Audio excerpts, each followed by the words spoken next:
Hello friends, सफलता express में आपका स्वागत है। तो चलिए आज स्टार्ट करता हूँ सामान्य हिंदी के कुछ बहुत ही बेहतरीन प्रश्न।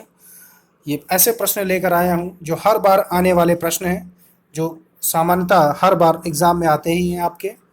तो जिन्होंने अभी तक चैनल को सब्सक्राइब नहीं किया तो प्लीज़ चैनल सब्सक्राइब कर लें, बेल आइकन को प्रेस कर दें। चलिए स्टार्ट करता हूँ। दिस इज अनादि मिश्रा। क्वेश्चन नंबर 1, हिंदी नवजीवन के संपादक कौन थे? ऑप्शंस देख लेते हैं। बाबू राजेंद्र प्रसाद, काका कालेलकर, महात्मा गांधी, जवाहरलाल नेहरू। तो इसका सही उत्तर बताइए मित्रों, क्या होगा? देखिए जो प्रश्न आपका दिया है, हिंदी नवजीवन के संपादक कौन थे, इसका सही उत्तर होगा ऑप्शन नंबर सी, महात्मा गांधी। जो महात्मा गांधी थे, यही उसका बिल्कुल सही उत्तर है। Option number C is the correct answer. तो चलिए बढ़ते हैं अगले प्रश्न पर। क्वेश्चन नंबर 2, इनमें से कौन सा उपन्यास मुंशी प्रेमचंद का नहीं है? ऑप्शंस देख लेते हैं। नूरजहां, गोदान, गबन, निर्मला। तो इसका सही उत्तर दीजिए मित्रों। देखिए इनमें से कौन सा उपन्यास प्रेमचंद का नहीं है? Option number A is the correct answer, Noorjahan. ठीक है मित्रों, ऑप्शन नंबर ए जो है नूरजहां, यह जो है उपन्यास है, यह मुंशी प्रेमचंद का नहीं है। ठीक है, और मुंशी प्रेमचंद को हम उपन्यास सम्राट भी कहते हैं। और ये जो तीनों आपके दिए हैं ऑप्शंस बी, सी और डी, ये सभी जो हैं मुंशी प्रेमचंद के द्वारा दिए गए हैं। तो चलिए बढ़ते हैं अगले प्रश्न पर। क्वेश्चन नंबर 3, जिन्होंने अभी तक चैनल सब्सक्राइब नहीं किया है, जो हमारे न्यू विजिटर्स हैं, तो प्लीज़ चैनल सब्सक्राइब कर लें और बेल आइकन को प्रेस कर लें ताकि आप सबसे पहले अपने मोबाइल पर नोटिफिकेशन प्राप्त कर सकें। तो चलिए देखते हैं अगला प्रश्न। ठेठ हिंदी के ठाठ के लेखक कौन हैं? ऑप्शंस देख लेते हैं। बालकृष्ण भट्ट, प्रेमचंद, अयोध्या सिंह हरिऔध, किशोरी लाल गोस्वामी। तो इसका सही उत्तर बताइए क्या होगा मित्रों? देखिए ठेठ हिंदी के ठाठ के लेखक हैं आपके option number C is the correct answer, Ayodhya Singh Upadhyay Hariaudh. ठीक है मित्रों, आपके कौन है ये उपाध्याय? कौन है? अयोध्या सिंह हरिऔध। ठीक है मित्रों, आपको इसका जवाब मिल गया होगा। तो चलिए इसी के साथ बढ़ते हैं अगले प्रश्न पर। क्वेश्चन नंबर 3, इनमें से शिव प्रसाद सिंह का उपन्यास कौन सा है? ऑप्शंस देख लीजिए, फिर उसके बाद सही उत्तर देने का प्रयास करिए। नीला चांद, डाक बंगला, औरत, राग दरबारी। तो इसका सही उत्तर बताइए मित्रों क्या होगा? देखिए इनमें से शिव प्रसाद सिंह का उपन्यास कौन सा है? Option number A is the correct answer, Neela Chand. ये इनका बिल्कुल सही उत्तर होगा। ठीक है मित्रों, तो चलिए बढ़ते हैं नेक्स्ट क्वेश्चन पर। क्वेश्चन नंबर 5, देखिए मित्रों यूपी टेट में और सुपर टेट से संबंधित मैं ये आपको बता रहा हूँ, बिल्कुल ऐसे ही प्रश्न आते हैं, आपको बहुत अच्छे से तैयारी करनी है। तो चलिए देखते हैं। अनाम दास का पोथा किसका उपन्यास है? ऑप्शंस देख लीजिए। ऑप्शन नंबर ए उपेंद्र नाथ अस, मोहन राकेश, हजारी प्रसाद द्विवेदी, देवराज। बताइए इसका सही उत्तर क्या होगा मित्रों? देखिए जो आपका क्वेश्चन दिया है अनाम दास का पोथा किसका उपन्यास है, तो इसका जो उत्तर होगा वह आपका होगा हजारी प्रसाद द्विवेदी। ऑप्शन नंबर सी इसका बिल्कुल सही उत्तर होगा। ठीक है, तो चलिए बढ़ते हैं अगले प्रश्न पर। क्वेश्चन नंबर 6, देख लीजिए। हिंदी का प्रथम महाकाव्य किसने माना था? ठीक है, एक बार फिर से समझ लीजिए। हिंदी का प्रथम महाकाव्य किसे माना जाता है? तो इसका उत्तर बताइए क्या होगा? ऑप्शंस देख लेते हैं। पद्मावत, रामचरितमानस, पृथ्वीराज रासो, इनमें से कोई नहीं। तो इसका सही उत्तर बताइए मित्रों क्या होगा? देखिए जो आपका हिंदी का प्रथम महाकाव्य है वह माना जाता है option number C is the correct answer, Prithviraj Raso. ठीक है मित्रों, ये आपका सही उत्तर है। अब एक प्रश्न आपसे और बनता है। ठीक है, प्रश्न यह बनता है आपसे कि पृथ्वीराज रासो के लेखक कौन हैं? बहुत इंपॉर्टेंट है और ये कई एग्जाम्स में पूछा भी जा चुका है। ठीक है, तो देख लेते हैं। पृथ्वीराज रासो जो है आपका, इसका जो है आपके लेखक हैं, उनका नाम है चंद्र बरदाई। ठीक है, चंद्र बरदाई नाम है, तो आप इसको नोट कर लीजिएगा। ठीक है मित्रों, आप नोट भी करते चलिएगा।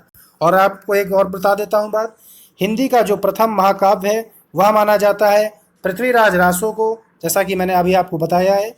और ये जो है पृथ्वीराज रासो आदिकाल से जुड़ा हुआ है, ठीक है। ये किस काल की रचनाएं हैं? यह आपकी हैं आदिकाल की रचनाएं, ठीक है मित्रों। तो इसको अभी आपको बहुत अच्छे से नोट करके चलना है। तो चलिए बढ़ते हैं नेक्स्ट क्वेश्चन पर। क्वेश्चन नंबर 7, कौन सी रचना आधुनिक काल का राम काव्य है? ऑप्शंस देख लेते हैं। रामचरितमानस, साकेत, रामचंद्रिका, इनमें से कोई नहीं। तो इसका सही उत्तर बताइए मित्रों क्या होगा। देखिए, कौन सी रचना आधुनिक काल का राम काव्य है? बहुत बहुत इंपॉर्टेंट प्रश्न है, ये बड़ी इंपॉर्टेंट प्रश्न है। ऐसे ही प्रश्न आपके एग्जाम में पूछे जाते हैं, तो आपको इन्हें बिल्कुल भी मिस नहीं करना है और आपको बहुत अच्छे से पढ़ाई करनी है। तो देख लीजिए इसका उत्तर क्या होगा। देखिए, जो आपकी कौन सी रचना आधुनिक काल का राम काव्य कहा जाता है, तो यह उत्तर है ऑप्शन नंबर बी, साकेत इसका सही उत्तर है। तो चलिए बढ़ते हैं अगले प्रश्न पर। क्वेश्चन नंबर 8, जिन्होंने अभी तक चैनल सब्सक्राइब नहीं किया है तो प्लीज़ चैनल सब्सक्राइब कर लें और बेल आइकन को प्रेस कर दें ताकि आप सबसे पहले अपने मोबाइल पर नोटिफिकेशन प्राप्त कर सकें। अगर आपको ये वीडियो पसंद आती है तो प्लीज़ लाइक भी करें। देखते हैं क्वेश्चन नंबर 8, प्रेमचंद के किस उपन्यास को कृषक जीवन के महाकाव्य कहते हैं? तो ऑप्शन देख लेते हैं इसके। गोदान, गबन, रंगभूमि, कर्मभूमि। इसका सही उत्तर बताइए। जितनी भी हमारी गृहिणियां हैं, बहनें हैं और भाई हैं, बिल्कुल इनका सही उत्तर जान सकते हैं। बताइए आप बिल्कुल। देखिए, जो प्रेमचंद के किस उपन्यास को कृषक जीवन का महाकाव्य कहते हैं, वह उत्तर है आपका option number A is the correct answer, Godaan. ठीक है मित्रों, बहुत इंपॉर्टेंट प्रश्न है, कृषक जीवन का महाकाव्य। ठीक है, ऐसे प्रश्न आपसे बहुत पूछे जाते हैं एग्जाम्स में, तो आपको इनको बहुत फोकस करना है, क्योंकि एक एक प्रश्न आपका जो है बहुत इंपॉर्टेंट है और एक एक नंबर आपका मेरिट बनाता है और एक ही नंबर आपको मेरिट से डाउन भी करता है। तो चलिए बढ़ते हैं अगले प्रश्न पर। क्वेश्चन नंबर 9, देखिए क्वेश्चन नंबर 9 क्या कहता है, हिंदी गद्य का जन्मदाता किसे माना जाता है? बहुत इंपॉर्टेंट क्वेश्चन है, वेरी वेरी इंपॉर्टेंट क्वेश्चन है। ऐसे प्रश्न आपको बिल्कुल भी मिस नहीं करना है। देख लीजिए ऑप्शंस क्या है इसके। प्रताप नारायण मिश्र, महावीर प्रसाद द्विवेदी, भारतेंद्र हरिश्चंद्र, बालकृष्ण भट्ट। तो इसका सही उत्तर बताइए मित्रों क्या होगा। देखिए, हिंदी गद्य का जन्मदाता किसे माना जाता है, तो वह माना जाता है आपका option number C is the correct answer, Bharatendu Harishchandra. ठीक है, option number C is the correct answer. Bharatendu Harishchandra जो थे, इन्हीं को हम हिंदी गद्य के जन्मदाता के रूप में जानते हैं। तो चलिए बढ़ते हैं अगले प्रश्न पर। क्वेश्चन नंबर 10, देखिए मित्रों क्या दे रहा है क्वेश्चन। कालिदास की अभिज्ञान शाकुंतलम का हिंदी अनुवाद किसके द्वारा किया गया? यह बहुत इंपॉर्टेंट प्रश्न है मित्रों। जो भी प्रश्न मैं लेकर आया हूं यहाँ पर, वो सभी बहुत बहुत इंपॉर्टेंट प्रश्न हैं, बहुत अच्छे प्रश्न हैं, और ऐसे प्रश्न कईयों एग्जाम में आ चुके हैं, तो ये एग्जाम में रिपीट भी होते रहते हैं, तो इनको हमें बिल्कुल भी मिस नहीं करना है। तो चलिए देखते हैं, कालिदास की अभिज्ञान शाकुंतलम का हिंदी अनुवाद किसके द्वारा किया गया? ऑप्शंस देख लेते हैं। Sada Sukhlal, option B Goswami Vitthalnath, option C Raja Shiv Prasad, Raja Lakshman Singh. देखिए बहुत इंपॉर्टेंट है और आप इसको बिल्कुल माइंड में बैठा लीजिए। यह जो आपका है ऑप्शन राजा लक्ष्मण सिंह, ठीक है, ऑप्शन नंबर डी इसका बिल्कुल सही उत्तर होगा। राजा लक्ष्मण सिंह के द्वारा अभिज्ञान शाकुंतलम का हिंदी में अनुवाद किया गया था। ठीक है, am I clear to everyone? समझ में आ गया? तो चलिए देखते हैं अगला प्रश्न। क्वेश्चन नंबर 11, किस काल को स्वर्ण काल कहा जाता है? बहुत अच्छा प्रश्न है ये। किस काल को स्वर्ण काल कहा जाता है? ऑप्शंस देख लेते हैं। रीतिकाल, भक्तिकाल, आदिकाल, आधुनिक काल। देखिए मित्रों, मैं आपको एक बार फिर से बता देता हूं कि हमारे जो हिंदी साहित्य का इतिहास है, इन्हीं 4 काल खंडों में विभाजित किया गया है। ठीक है, ये जो आपके 4 काल खंड हैं, इन्हीं में ये विभाजित किया गया है। ठीक है, तो इनको सही उत्तर बताना है, क्या हो सकता है। ऑप्शन देख लेते हैं। रीतिकाल, भक्तिकाल, आदिकाल, आधुनिक काल। इसका सही उत्तर बताइए। देखिए बिल्कुल आप माइंड में बैठा लीजिए इस चीज़ को। कि स्वर्ण काल जो कहा जाता है वह आपका कहा जाता है, option number B is the correct answer, Bhakti Kaal. जो आपका भक्ति काल है इसी को हम स्वर्ण काल के नाम से जानते हैं। ठीक है, तो चलिए बढ़ते हैं अगले प्रश्न पर। ठीक है, बढ़ने से पहले थोड़ा सा आपको एक और चीज़ बता देता हूँ कि जो काल होते हैं वह सर्वप्रथम आपका आता है, पहला जो काल होता है वो क्या होता है, पहला आदि काल होता है। ठीक है, और फिर उसके बाद भक्ति काल है दूसरे नंबर पर, फिर तीसरे नंबर पर जो आपका होता है वो रीति काल होता है, और जो चौथे नंबर पर है वो है आपका आधुनिक काल। ठीक है मित्रों, तो ये काल का भी मैंने कालखंड बता दिया है। तो चलिए बढ़ते हैं अगले प्रश्न पर। Question number 12। जिन्होंने अभी तक चैनल सब्सक्राइब नहीं किया, जो हमारे मित्र हैं, जो बहन हैं, हमारी जो गृहिणियाँ हैं, उन सभी से मैं आग्रह करता हूं तो प्लीज़ चैनल सब्सक्राइब कर लें और बेल आइकन को प्रेस कर दें, ताकि आप सबसे पहले हमारे चैनल के सभी नोटिफिकेशन अपने मोबाइल पर प्राप्त कर सकें। चलिए देखते हैं, सूरदास के गुरु कौन थे। देखिए बहुत अच्छा प्रश्न है। सूरदास के गुरु कौन थे, ऑप्शंस देख लेते हैं। रामानंद, रामदास, वल्लभाचार्य, इनमें से कोई नहीं। तो इसका सही उत्तर बताइए मित्रों क्या होगा।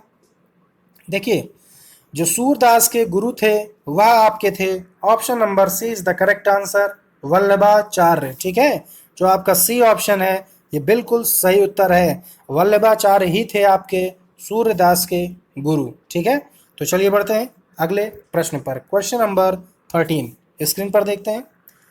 हिंदी प्रदीप के संपादक कौन थे। बहुत अच्छा प्रश्न है और इससे आपके कई प्रश्न बनते हैं। ठीक है, हिंदी प्रदीप के जो संपादक हैं उनका नाम आपको बताना है। उनका नाम क्या है, ऑप्शंस देख लेते हैं। बालकृष्ण भट्ट, प्रताप नारायण मिश्र, निराला, सुमित्रा नंदन पंत। तो इसका सही उत्तर बताइए मित्रों क्या होगा। देखिए, जो हिंदी प्रदीप के संपादक हैं उनका नाम क्या है, आपको थोड़ा सा आप दिमाग लगाइए और बताने की कोशिश करिए। देखिए, इनके जो हैं हिंदी प्रदीप के संपादक थे उनका नाम है, option number A is the correct answer, Balkrishna Bhatt. ठीक है, तो चलिए बढ़ते हैं अगले प्रश्न पर। Question number 14। देखिए मित्रों, ड्यू टू कोरोना वायरस आपकी जो वैकेंसी हैं वो अधर पे लटकी हुई हैं। जूनियर टेट की जो वैकेंसी है, सुपर टेट जो होना है जूनियर टेट का, वो बहुत जल्द आपका होने वाला है। तो आप अपनी तैयारी को बिल्कुल जारी रखिए, आप 100% तैयार रहिए, क्योंकि मेरिट बहुत हाई जाने वाली है। मैं आपको फिर से बता देता हूँ, दोबारा मैं बता रहा हूँ कि 6 लाख बच्चे जो हैं इन्होंने आपके जो है फॉर्म डाले थे, और करीब मात्र 60,000 बच्चे जो हैं इन्होंने ही आपके यूपी टेट जूनियर का, जो यूपी टेट है जूनियर वाला, उसको पास किया है। ठीक है, तो आप समझ सकते हैं कि कहाँ 6 लाख और कहाँ 60,000 मात्र। ठीक है, और वैकेंसियाँ कितनी हैं यह भी मैं आपको बता देता हूँ। वैकेंसियाँ जो हैं करीब सिर्फ और सिर्फ 5,000 वैकेंसियाँ हैं। तो आप इससे आप अंदाज़ा लगा लीजिए कि मेरिट कितनी हाई जाएगी। इसलिए आप अपनी तैयारी को बिल्कुल सुनिश्चित रखिए, आप बिल्कुल एक सैनिक की भांति अपनी तैयारी को रखें। ठीक है, तो चलिए बढ़ते हैं क्वेश्चन पर।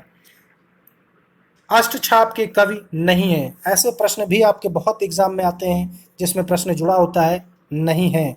ठीक है, तो देख लेते हैं इसका उत्तर क्या होगा।